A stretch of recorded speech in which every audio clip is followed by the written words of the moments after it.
स्त्री। आज माँ ने मेरे सामने सुबह से ही दुखड़ा रोना शुरू कर दिया था। अरे कौन से बड़े काम करती है तेरी पत्नी। यह काम तो हम लोग रोज करते आ रहे हैं। चूल्हा चौका झाड़ू पोछा 4 काम करने में ही पूरा दिन निकाल देती है। ऊपर से उसका ये दुखता है वो दुखता है, यह नाटक भी चलते हैं जैसे हमने कभी कोई काम किए नहीं हैं। और तुम्हारी पत्नी को कहने गई तो वह सीधे मुंह बात भी नहीं कर रही थी, बस चुपचाप सुने जा रही थी। माँ की बात मुझे सही लगी। सही तो है, माँ भी तो कितना काम करती थी पहले, लेकिन यह हमारी भारिया का तो अलग ही नाटक है। लेकिन मैं भी क्या करता, दोनों के बीच पीसना तो मुझे ही था, इसलिए पत्नी से बात करने उसके पीछे चला गया। मैंने भी गुस्से में कह दिया, अरे क्या ही काम करना पड़ता है। मुझे देखो, सुबह से उठता हूँ, घर के बाहर रहता हूँ, पूरा दिन काम करता हूँ, तब जाकर शाम को आराम करना चाहता तो तुम्हारी किचकिच चल रही होती। लेकिन पत्नी कहाँ मानने वाली थी। अभी उसके सामने माँ भी तो नहीं थी कि बोलते समय कोई लिहाज करना पड़े। तो मुझे बोल पड़ी, ठीक है पति देव जी, एक दिन आप मेरी ज़िंदगी जीना पसंद करोगे?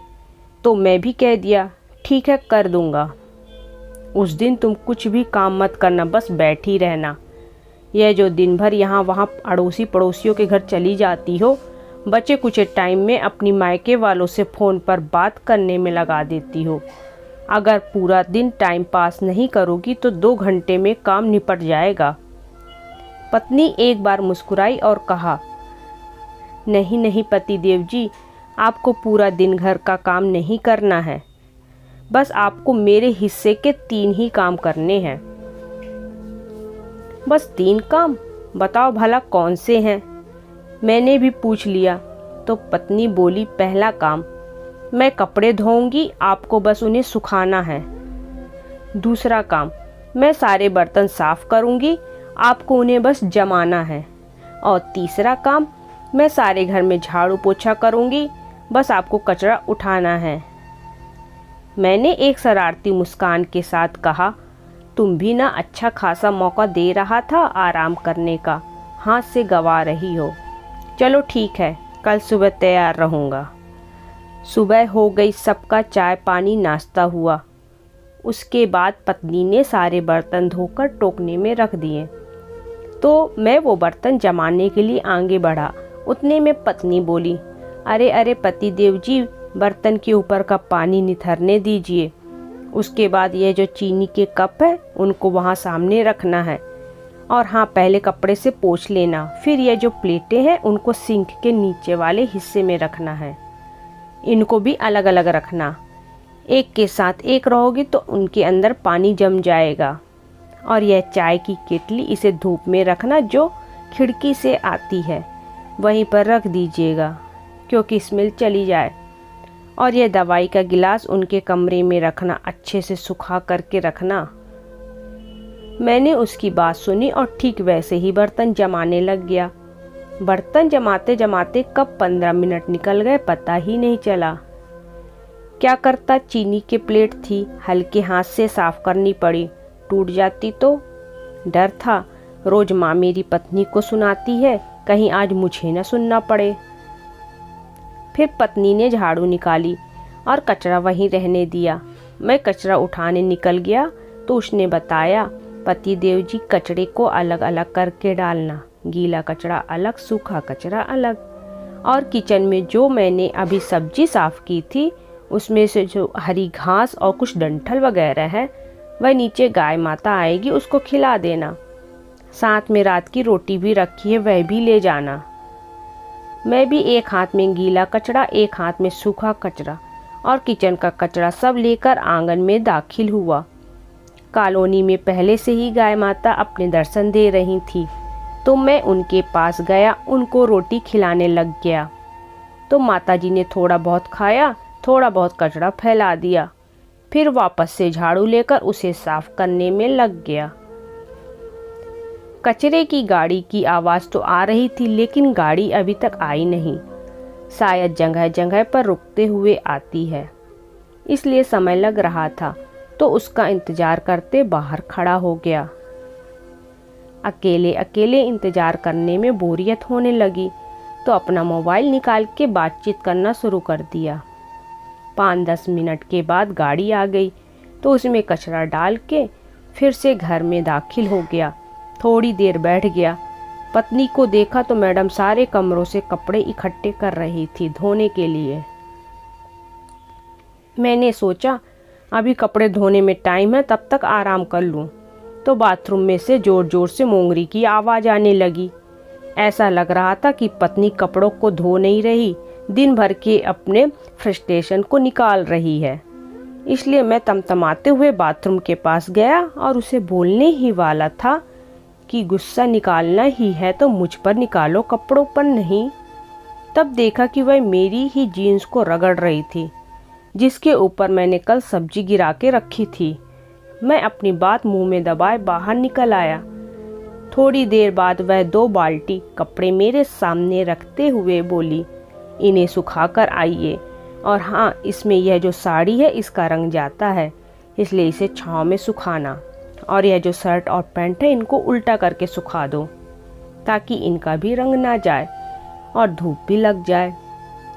सारे कपड़ों को क्लिप लगा देना और अलग अलग दूर दूर सुखाना ताकि ठीक से अच्छे से सूख जाए। पता नहीं बारिश कब आए और इन्हें उठाना पड़े। मैंने उसकी इंस्ट्रक्शन सुनते हुए बस हाँ मैं गर्दन हिलाई और ऊपर छत की ओर चला गया। छत पर जाने से ही एक एक कपड़ा अलग अलग करके सुखाने लग गया। पैंट को उल्टा करके डाली, शर्ट की बटन लगाए, रस्सी पर लगे कपड़े सूखते हुए देखा कि कॉलर और पैंट के ऊपर के दाग निकल चुके थे। मन ही मन खुद को पत्नी की तारीफ करने से नहीं रोक पाया। फिर बच्चों के छोटे छोटे कपड़े, उनको सुखाना तो बड़ी मुश्किल का काम लगा। जैसे डालता वैसे ही हवा का झोंका उन्हें उड़ाता था। एक हाथ से कपड़ा पकड़ता, एक हाथ से चिमटी लगाता। जैसे तैसे कपड़े सुखाने में आधा घंटा चला गया तो इतने में पड़ोस की दादी भी उनके छत के ऊपर आ गई। अब इसे प्रणाम नमस्ते करना जरूरी था। अगर नज़रअंदाज करते हुए चला आता तो ना जाने क्या सोचती। कैसा लड़का है, बात तक नहीं करी। इसलिए उनसे बतियाने लग गया। समय तो आगे बढ़ ही रहा था। थोड़ी देर बात करके नीचे की ओर आ गया तो पत्नी खाना बना चुकी थी। सिंक में बर्तन जमा हो चुके थे। कढ़ाई, तवा, चम्मच, मिक्सी के जार, चकला, बेलन और ना जाने कितने सारे। बीच बीच में आने जाने वाले भी चल रहे थे। इसलिए चाय के बर्तन वापस से सिंक में हाजिर हो गए। पत्नी ने वह सारे बर्तन साफ किए और सबको खाना परोसने लग गई। सबने खाना खाया और फिर से सिंक में बर्तन जमा हो गए सबके खाने के। मैं जो पहले के बर्तन जमा ही रहा था तब तक पत्नी ने दूसरे बर्तन धोकर रख दिया और दया के भाव से मुझसे बोली, अब इन्हें रहने दीजिए, दोपहर बाद जमा दीजिएगा। मैंने देखा इतनी देर में सुबह से वह एक बार भी नहीं बैठी, ना ही उसने अपने फ़ोन को हाथ तक लगाया। तो मैंने इतराते हुए कहा, क्या बात है, आज तुमने एक बार भी फ़ोन नहीं उठाया? तो वह हल्की से मुस्कुराहट के साथ बोली, आपको ही तो फ़ोन लगाती हूँ, आज आप घर पर है तो क्यों लगाऊं? इस पर मैंने कहा, क्यों मायके में किसी को नहीं लगाती? माँ तो कहती है कि दिन भर मोबाइल पर लगी रहती है। मेरी तरह मायके की औरतें भी काम में ही बिजी रहती हैं। त्योहार पर छुट्टियों के दिन बातचीत कर लेते हैं। माँ ने ऐसा बोला तो ठीक ही बोला। बच्चों की ट्यूशन वाली, गैस कनेक्शन वाला, डिस्क वाला, कोरियर वाले, आधे से ज़्यादा काम तो आजकल मोबाइल पर ही होते हैं। वह निर्विकार भाव से बोली। फिर बच्चे स्कूल से घर आ गए तो उसने वापस से गैस जलाया, बच्चों को उनके पसंद से खाना खिलाया। बच्चों के टिफ़िन वापस से सिंक में हाजिर देने आ गए। फिर से उनके खाने की प्लेटें वहाँ जमा हो गई। पत्नी ने उन्हें भी धोया और एक साइड रख दिया और झाड़ू निकालने लग गई, ताकि यह सुबह से ही दूसरी बार के झाड़ू थे, कचरा तो हो चुका था। इतने में ही माँ की आवाज़ आई चाय बनाने के लिए, तो वह चाय बनाने लग गई। वापस से चाय के बर्तन सिंक में चले आए। पत्नी ने उनको भी धोए और रख दिए। बच्चे स्कूल से आए थे तो उनके स्कूल के कपड़े बाथरूम में आ गए, तो पत्नी और कपड़े धोने लग गई ताकि दूसरे दिन स्कूल में वही कपड़े पहन के जाने थे। मैं जो किचन में धुले हुए बर्तनों का ढेर देखकर ही डर रहा था कि इनको पोंछकर सुखाकर जमाना है। तभी इतनी देर में पत्नी बाल्टी में बच्चों के स्कूल के कपड़े लेकर आ गई और बोली, इन्हें सुखाकर आइए। यूं ही पूरा दिन चला गया। शाम का नाश्ता हुआ, वापस से सिंक में बर्तन आ गए। फिर रात का खाना हुआ, वापस में सिंक में बर्तन आ गए। पूरा दिन यही चक्कर चलता रहा और अभी मैं इस काम से पक गया था तो सच में मुझे पत्नी की दया आ गई। जिन चीज़ों को सिर्फ सुखाने में मुझे आलस आ रहा था, उनको तो मेरी पत्नी धोकर चमकाती है, फिर सुखाती है, उसके बाद प्रेस करके अच्छे से जमाती है। ना जाने यह काम रोज कर करके वो कितनी ही ऊब चुकी होगी। और कुछ सालों से तो उसने मुझे भी फरमाइश ही करना छोड़ दिया। कहीं ना कहीं उसके इस बर्ताव से मैं भी उसे घमंडी समझने लगा था। रात को मैंने पत्नी से कहा, आज मुझे पता चला कि तुम दिन भर कितना काम करती हो और कितने अच्छे से करती हो, लेकिन एक बात बताओ, तुम मेरी माँ से बात क्यों नहीं करती? उनका ख्याल रखती हो, फिर वह तुमसे गुस्सा क्यों रहती हैं? तो पत्नी बोली, आज आपने एक दिन मेरे हिस्से का थोड़ा काम करके देखा तो आपको मेरी हालत का पता चला। माँ जी तो यह ज़िंदगी खुद जी चुके हैं, दिन भर खुद अपनी आँखों से रोज़ मुझे देखती हैं, इसके बाद भी संतुष्ट नहीं रहती, कमियाँ निकालती हैं, मेरे शरीर के दर्द को नाटक समझती हैं। बताओ भला मैं कब तक अपनी सफाई पेश करूँगी? बोलूँ तो बदतमीज, ना बोलूँ तो घमंडी। वे कहते हैं हमारा ज़माना, हमारा ज़माना, लेकिन पतिदेव ज़माना बीत जाता है या बदल जाता है, लेकिन ज़िंदगी जिए जाती है, उसे अपने हिसाब से नहीं बदला जाता। उनके समय चीज़ कुछ और थी और हमारे समय कुछ और हैं। वे आज भी बीते हुए में जी रही हैं और मैं आज में जी रही हूँ। एक औरत को बुरा तब नहीं लगता जब उसे कोई पुरुष कम आंकता है। पुरुष को तो शायद अंदाज़ा भी नहीं है कि स्त्री उसकी उम्र से भी कितनी ज़्यादा बड़ी हो चुकी है। जिम्मेदारियां उठाते उठाते जब वह पैरों पर खड़ा होना चाहती थी, तब उसको शादी के बंधन में बांध दिया जाता है। जब वह घर संभालना सोचती है, इस समय उसके ऊपर बच्चों की जिम्मेदारियां आ जाती हैं। जब वह खुद की बच्ची रहती है अपने मन से, और बच्चों दोनों संभाल लेती है, तो आगे उससे उम्मीद की जाती है कि वह अपने पैरों पर खड़े रहे, 4 पैसे कमाए। लेकिन क्या इसके लिए अब उसके पास वह आत्मविश्वास है जो पहले था? अरे वो तो कब का उसके घर वाले उसके अंदर से निकाल चुके हैं।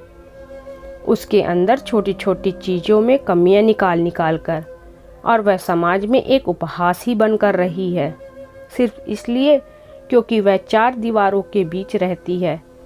खैर छोड़िए, यह तो हम औरतों का रोज का है, इसलिए एक समय सीमा के बाद हम अपने बारे में सफाई नहीं देती और चुप्पी को ही अपना गहना समझकर ओढ़ लेते हैं। स्त्री को सही मायने में बुरा तब लगता है जब एक औरत ही उसकी कदर ना जाने। पत्नी की बात सुनकर मैं निशब्द रह गया। पोस्ट पसंद आए तो लाइक और सब्सक्राइब जरूर करें। धन्यवाद।